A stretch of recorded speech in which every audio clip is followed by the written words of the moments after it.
El BBVA quiere fusionarse con el Banco Sabadell para crear la mayor entidad financiera dentro de España. ¿Se trata de una buena idea y de una buena noticia para el consumidor? Veámoslo.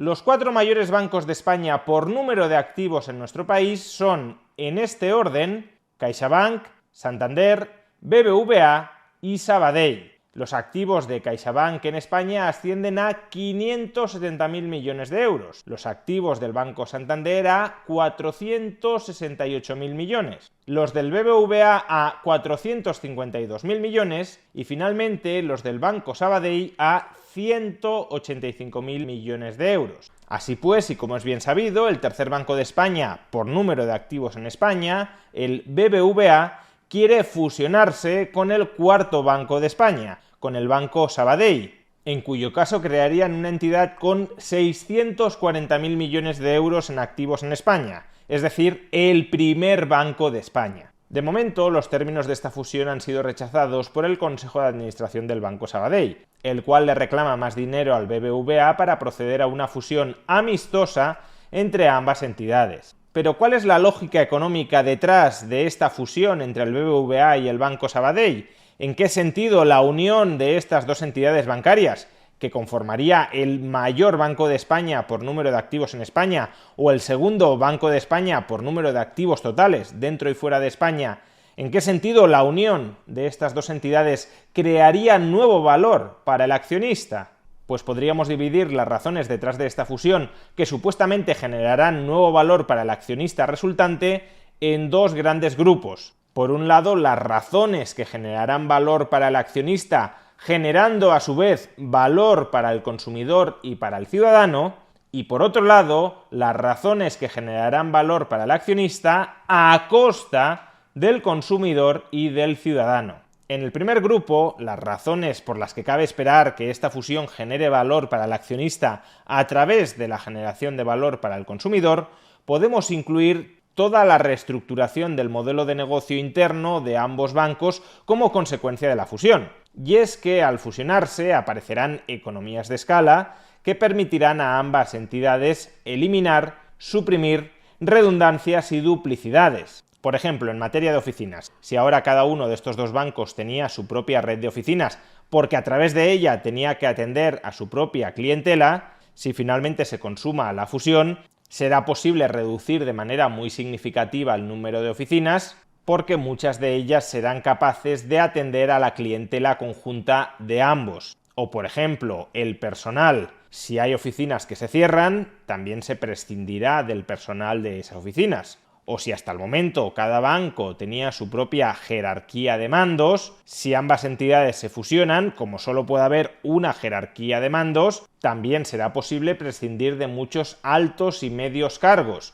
que resultarán redundantes dentro de una cadena de mandos unificada. En este sentido, por ejemplo, se estima que si finalmente se consuma la fusión, el BBVA despedirá al equivalente de 1/3 de toda la plantilla del Sabadell, no necesariamente solo plantilla del Sabadell, sino plantilla del BBVA y del Sabadell, que equivale a 1/3 de la plantilla actual del Sabadell, y también cerrará el equivalente a 1/3 de todas las oficinas del Banco Sabadell. ¿Y en qué sentido cabe decir que esta profunda reestructuración interna del modelo de negocio de ambas entidades fusionadas contribuye a generar valor, ya no para el accionista, que está claro cómo lo genera, menores costes, mismos ingresos, mayor beneficio, sino para el consumidor? ¿En qué sentido despedir personal o cerrar oficinas genera valor para el consumidor? Pues que si ambos bancos fusionados son capaces de proporcionarle un servicio de calidad similar al consumidor, pero consumiendo muchos menos recursos, consumiendo menos oficinas, consumiendo menos personal,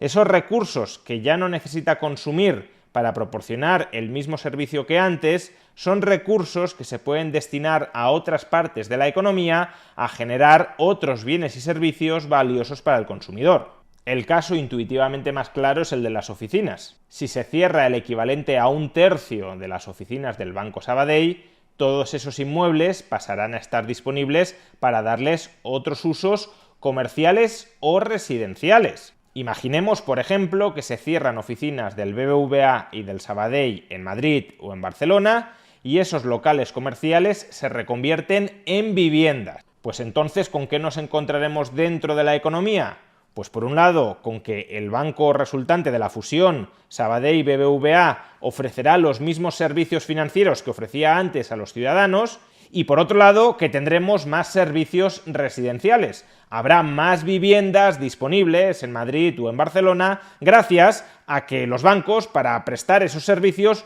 consumen menos inmuebles de los que consumían antes. Por tanto, esta racionalización de los recursos, esta economización de los recursos, contribuye a generar no solo valor para el accionista del banco fusionado BBVA Sabadell, sino también valor para el consumidor o para el ciudadano en un sentido amplio. Sin embargo, también hay razones que hacen temer que esta fusión puede generar valor para el accionista del nuevo banco resultante de la fusión BBVA Sabadell, no a través de la generación de valor para el consumidor o para el ciudadano, sino a costa, en detrimento de la generación de valor para el consumidor o el ciudadano. Concretamente por dos vías. La primera es la restricción de la competencia y el consecuente abuso del poder de negociación. Durante los últimos años, España ha vivido un intenso proceso de concentración bancaria. El número de entidades bancarias se ha reducido de una manera muy profunda y en un sector como el sector bancario, donde la libertad de entrada en el mercado,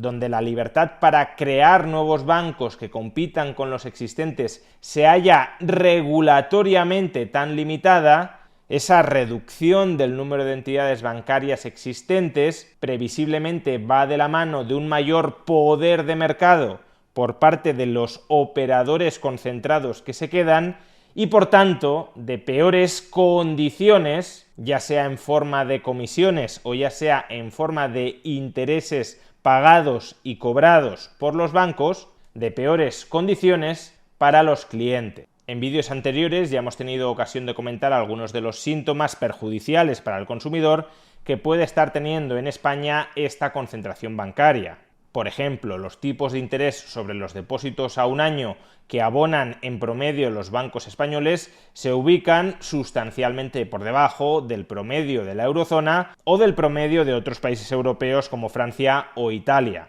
En el comparador de depósitos de la entidad que apadrina este vídeo, Raisin, podemos contrastar los tipos de interés que ahora mismo están ofreciendo otras entidades europeas y los bajos tipos de interés que se ofrecen en España. Por ejemplo, el banco eslovaco Privatbanka está ofreciendo un tipo de interés del 3,7% en sus depósitos a un año. El banco italiano Banca Progetto un tipo de interés del 3,6%. El banco lituano SME Bank un tipo de interés del 3,59%. Y los bancos italianos Autobank o Banca Profilo un tipo de interés del 3,55%. Todos estos depósitos los podéis o bien contratar directamente en cada una de estas entidades o de manera más cómoda a través de Raisin, entidad intermediadora que además ahora mismo está ofreciendo un nuevo bono de hasta 100 euros para los nuevos clientes. Podéis obtener toda la información sobre Raisin o sobre los depósitos de diferentes entidades financieras europeas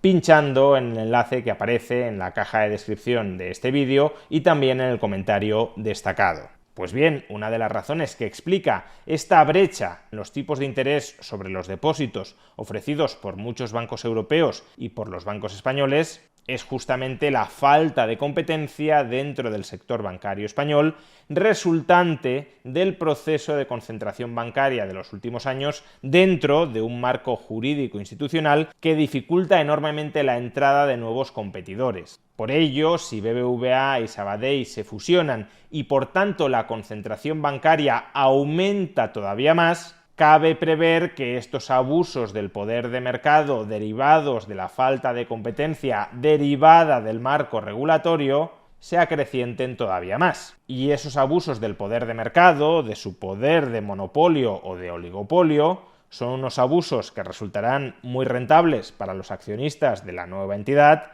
pero que resultarán muy poco convenientes, muy poco generadores de valor para clientes y para ciudadanos. Pero además existe una segunda razón por la cual la fusión de estas dos entidades bancarias puede contribuir a generar valor para el accionista a costa del consumidor o del ciudadano. Y es que cuanto más grande sea un banco, más probable va siendo que termine siendo rescatado por el Estado en caso de que este banco atraviese por dificultades financieras. Los bancos muy grandes, los bancos que se consideran demasiado grandes para caer, son bancos que tienen todas las papeletas para recibir asistencia financiera estatal en momentos de dificultad. Y claro, si un banco, al convertirse en muy grande, pasa a tener coberturas, garantías, protección adicional por parte del Estado, eso también le reporta beneficios adicionales a los accionistas, por ejemplo, en forma de un menor coste de financiación,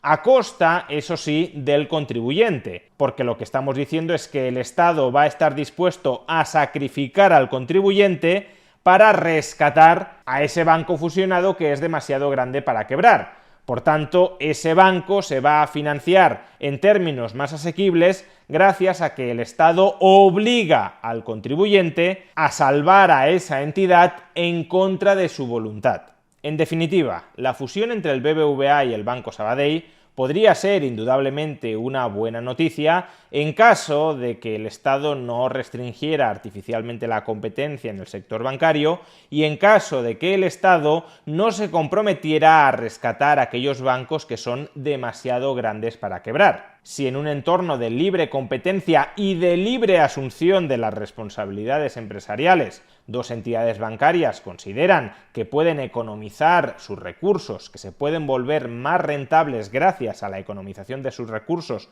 mediante la fusión, pues si eso terminara siendo así, se estaría generando valor para los consumidores a través justamente de esa economización de recursos que los libera, que los deja disponibles para ser utilizados en formas alternativas. Sin embargo, en nuestro sistema bancario fuertemente intervenido y controlado por el Estado, esta conclusión ya no tiene por qué ser necesariamente cierta. Si la principal razón económica detrás de esta fusión fuera la restricción de la competencia para explotar el mayor poder de monopolio o la mayor capacidad de chantajear al Estado con un desastre financiero en caso de quiebra, si los principales argumentos económicos detrás de esta fusión fueran simplemente estos, entonces sería preferible que esta fusión jamás se produzca.